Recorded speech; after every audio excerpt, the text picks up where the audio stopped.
Welcome to Crypto Talk Radio, the podcast for everyday investors like you. Visit us on the web at cryptotalkradio.net. And now, here's your host, Leister. Thank you for that, Bailey, and welcome everybody out there in Crypto Talk Radio, found at cryptotalkradio.net.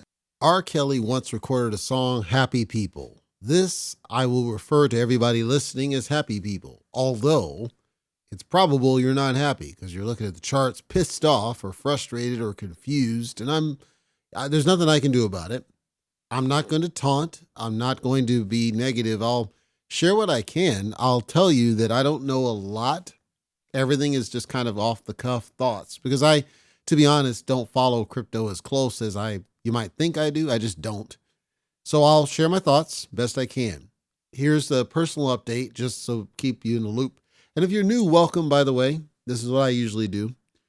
So the house is done, closed. I got keys. I'm in this business and I'm doing the renovations. I've got the acoustic panels up. That's why I sound like a PIMP right now. I'm using actually one of my backup computers. This is not my primary computer I normally would record on.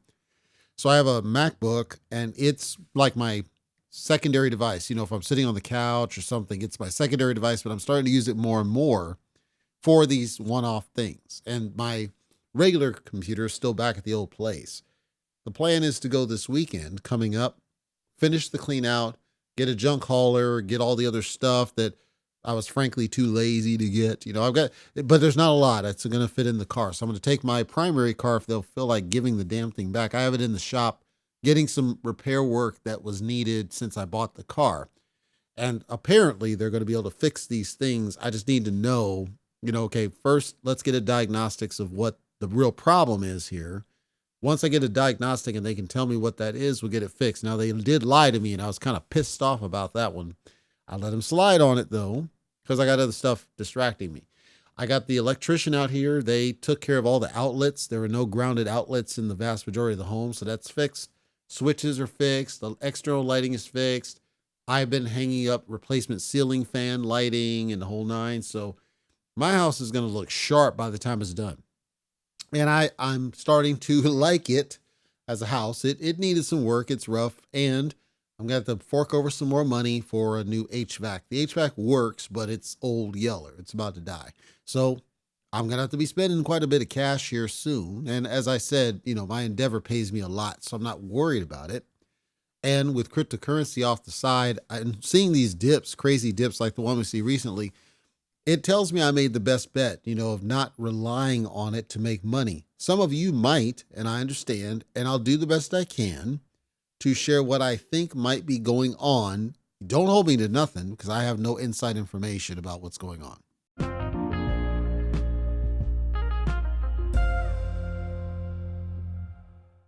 Coindesk.com, and we're going to zoom out to the month chart where everything took a turn for the crapper, starting with Bitcoin specifically. Not too long ago, we had passed the $70,000 mark.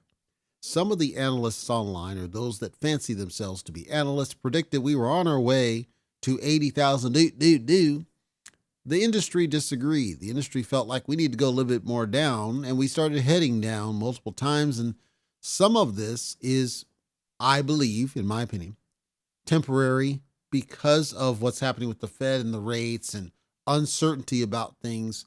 Some of this, I think, is strategic, as in there's a concerted push to keep things in a kind of a lower state. Again, I am just simply shooting off the cuff. I have no direct evidence of anything I'm sharing. I'm going off the cuff of what I think is likely contributing, not the sole cause, because I think there's multiple things in play. But I do think there's a concerted effort to keep prices somewhat down or push them down. I do think there's the sentiment, in the air, not knowing really what's going on. I do know that there was some significant liquidation activity to the tune of roughly $500 million of liquidations that happened very recently. So I think it's multiple different things all playing in at the same time. Do we go back down to the 12,000 dollar mark for Bitcoin? Absolutely not. I think those days are gone.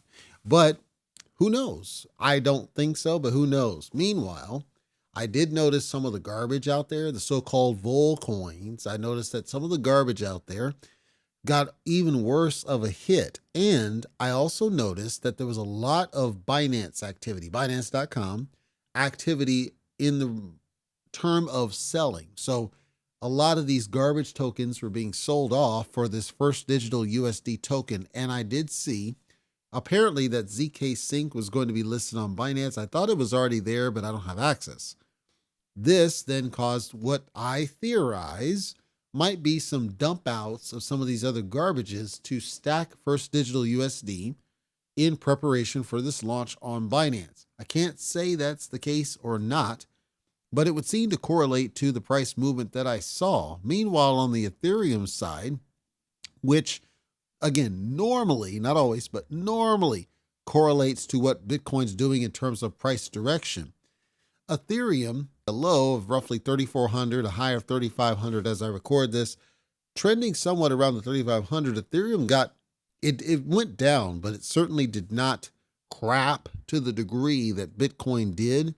And it seemed like it was able to hold the vast majority of its level very well.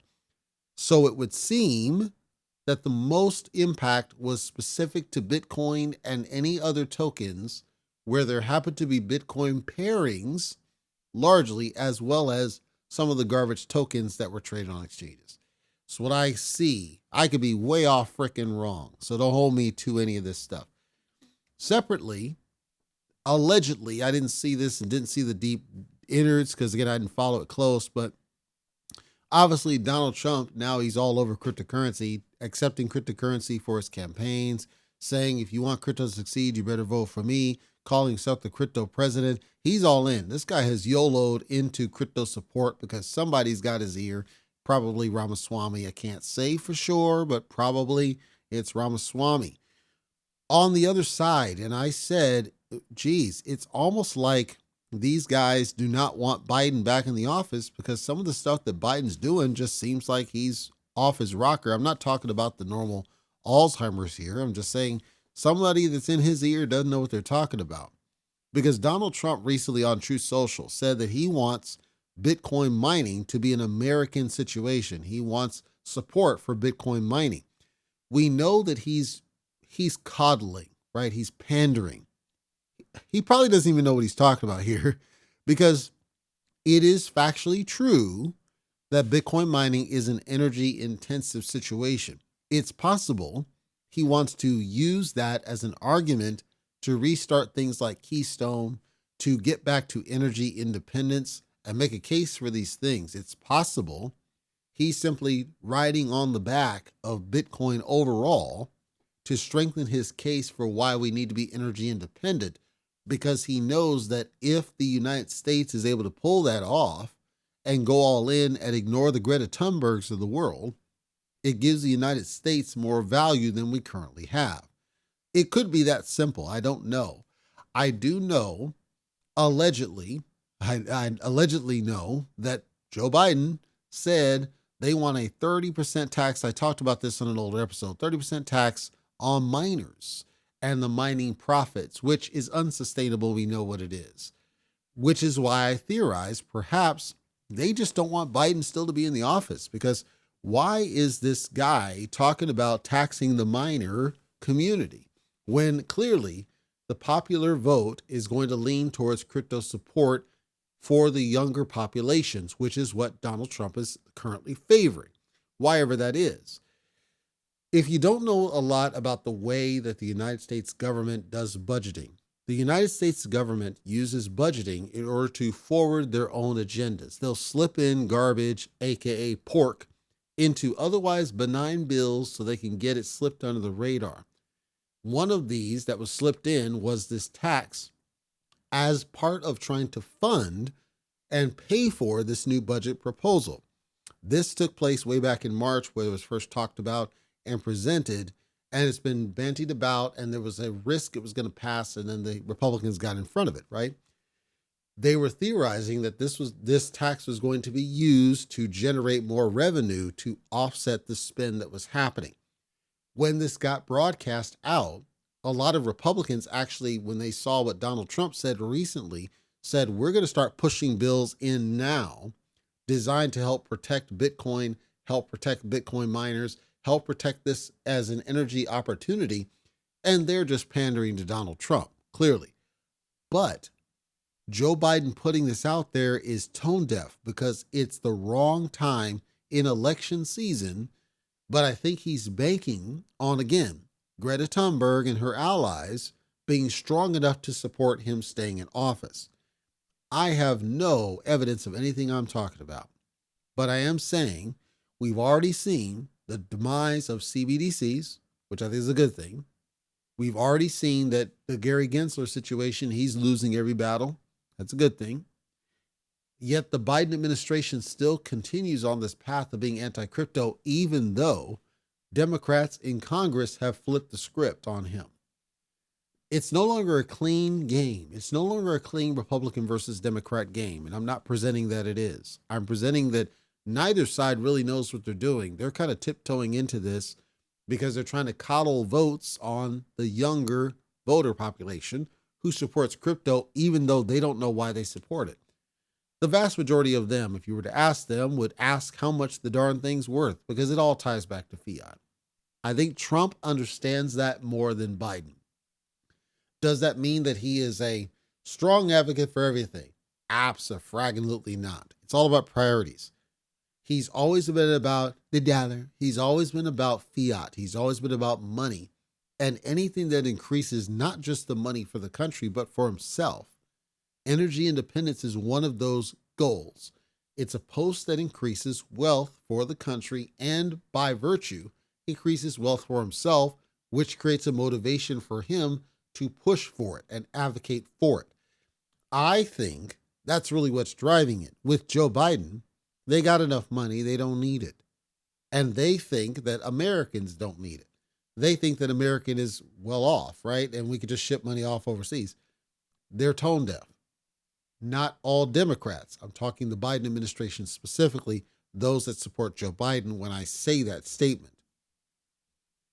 Brazil has recently started looking into so-called, quote, foreign crypto exchanges so they can collect information regarding ducking taxes.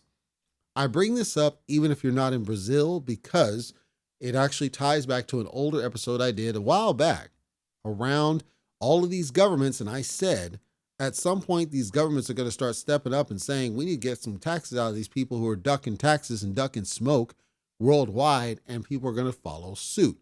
Quote, it's an area of concern for us to understand first how those exchanges operate here, whether they're legally operating here or not, specifically targeting Binance, Coinbase, OKX, and KuCoin. Cryptocurrency has been taking off leaps and bounds in Brazil to the tune of hundreds of billions of dollars floating through these exchanges. There's a theory, there's no evidence, there's a theory about potential, offshoring happening where there's money being traded from origin companies that are not Brazil through these exchanges who have a presence in Brazil or conducting business in Brazil because there's no law preventing them doing so, which might be ducking taxes on the way through. Brazil wants a slice of that tax revenue that they think is lost. I can't say for sure that it is lost. I'm saying that they think that it's lost and they're trying to get back at it. X, formerly known as Twitter, recently came out and repeated past messaging about being the so-called, quote, everything application. The everything application mantra started by Elon Musk is the idea of transforming Twitter from a simple social media platform into something that can do a little bit of everything. Some disclosure up front. I, as in Leister at CryptoTalk.fm, completely abandoned the so-called Twitter/X account because what happens is every random blue moon, I'll try to log in, it'll throw a message with an Argosy challenge, and you're blocked out of the account, and then you got to solve the challenge. The problem is it keeps happening. There's no reason or logic as to why it was happening. So at the point, I just stopped trying because I'm not going to waste time solving where the guy sits in the movie theater seats. I'm not going to solve how many freaking bikes there are. I'm not going to do that because I got better things to do with my time. They're not paying me to enrich their AI with knowledge about how to solve these problems, nor am I going to continue doing it. So we, as in CryptoTalk.fm, do not have a presence on X.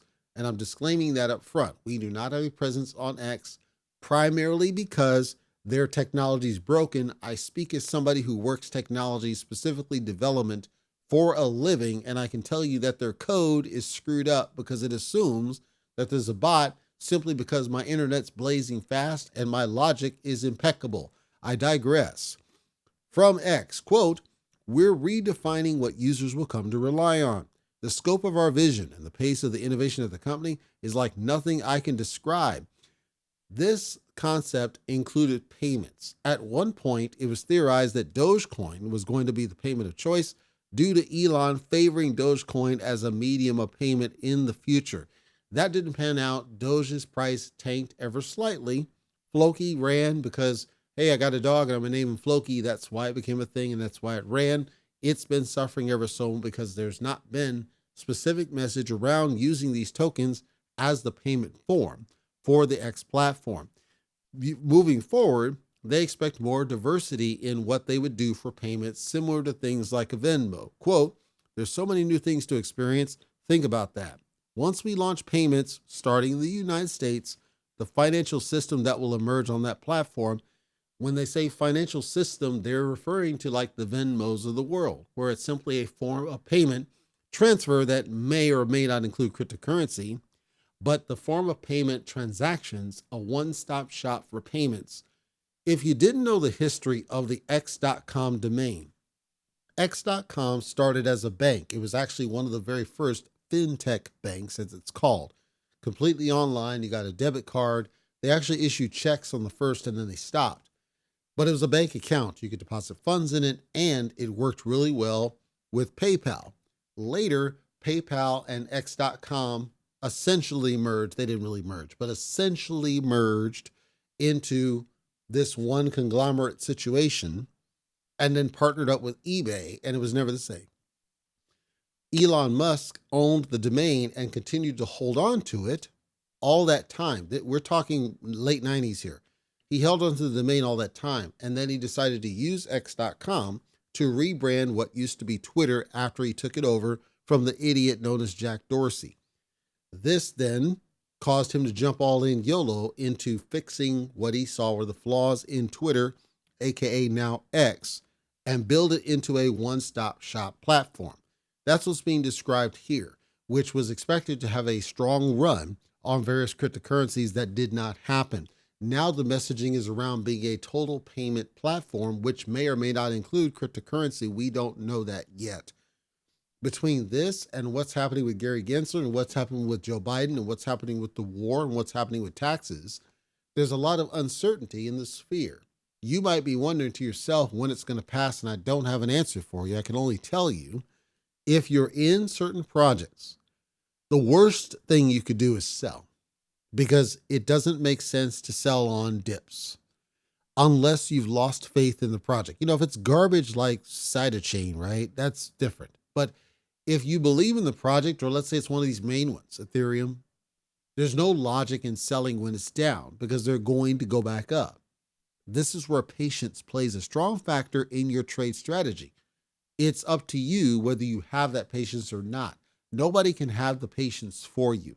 You either have it or you don't. And this is where the rubber meets the road for cryptocurrency. Separately, I'll share this as I wrap up. People have asked me, well, what are you doing then in cryptocurrency since you have a podcast at cryptotalk.fm, but you don't focus on it? The thing is, I have quite a few different tokens, and I'll share some of them, but not all of them. For example, I did sell all my bone because I was waiting for a dip. It went as low as 48 cents. I'm looking for 30 cents. And then I would buy back in because I know bone is going to go on a run at some point. I believe in bone. I don't believe in the ecosystem. I believe in bone. I think it'll go somewhere. I'm sure I have some Bitcoin tossed somewhere in a wallet. You're like, how can you not know? I have tons of wallets and I don't stare at them every day. This is the myth of people. They stare at their stuff every day because they're waiting to be made rich because their gamblers want to roll the dice. And I'm not. It's just I trade it and I watch it and I don't stare at it. I got other better things to do. It's whatever, I may miss a run and that's fine. That's happened. I don't really care. So I do have some Ethereum. I do have a little bit of Bitcoin somewhere buried. I'm sure that I do. And, I'm pretty sure I have a little bit of Tron buried somewhere. I know I have some Luna Classic in at least 2 or 3 wallets. I don't think I have any USTC anymore. Maybe I do. And, I probably have a whole bunch of other garbage out there, like Everrise, right? I've still got some Everrise. Some of it's staked, some of it's not. I've just got little smatterings of tokens. There's not a defined set of tokens that I'm invested in mentally to where I can rattle them off the top of my head. I'm not going to bother looking because, again, the whole point is patience. In a red, you're just depressing yourself if you stare at your wallet, watching your value go down. If you want, you could DCA up, as in buy some more off the dip. That's a viable strategy, but it may not make sense for you. Maybe the money's tight. Maybe you've got birthdays. Your kids just recently graduated. Maybe you have to buy presents. Maybe you have to pay bills. I don't know. Your situation is unique to you, and I would never presume to tell you that something is or isn't a good idea. I'm simply saying I would strongly recommend you don't sell while it's down, because if it's a main coin or token, I simply don't think it makes sense. It's a patience game, though.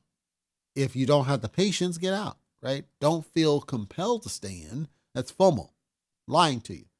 Just do what makes sense for you and your family and make sure they stay fed, because it's all that really matters. It's primarily what I focused on. I mean, I just bought a whole bunch of dinners and things. I'm about to fire one up after this episode.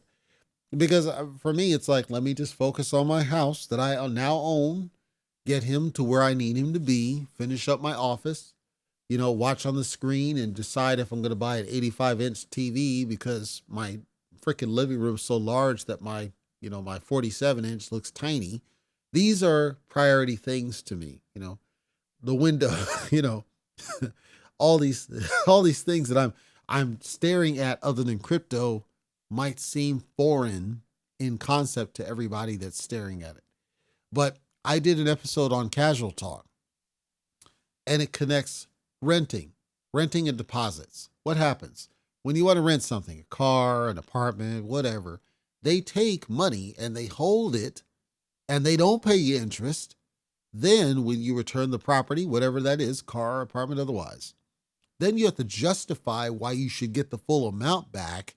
So they're holding it hostage, dangling the carrot. In my case now, we're talking a couple $100, like my apartment.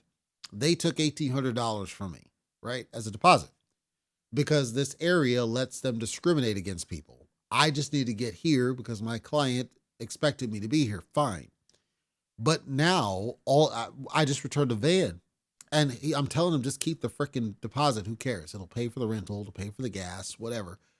Well, that's $200. I don't care. It's $200. I make $200 in 2 hours on my job. I'm not worried about a piddly $200 that I'm not going to stress myself over such small amounts. This, ladies and gentlemen, is how I perceive cryptocurrency now.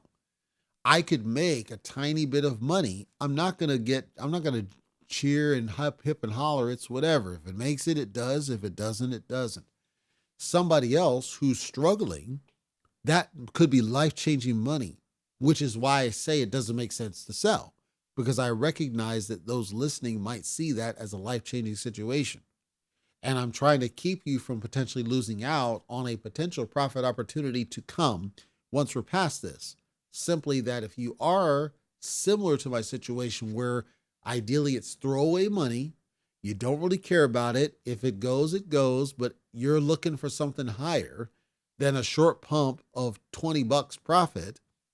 Yes, you should take your profits, but if you get to the situation where you're not so fixated on it emotionally, I guarantee you're going to feel better about yourself, feel better about life, especially when you see red across the charts. That's my opinion on that. People may emphatically disagree with me, and that's great. We can all agree to disagree about how to handle this almost cuss stuff, but nobody can disagree with the bottom line. The bottom line is there's more important things than cryptocurrency, especially now, and we have to see what's going to happen with the presidential election and the debates, and then we have to see if people are willing to vote smart this time instead of voting with their hearts.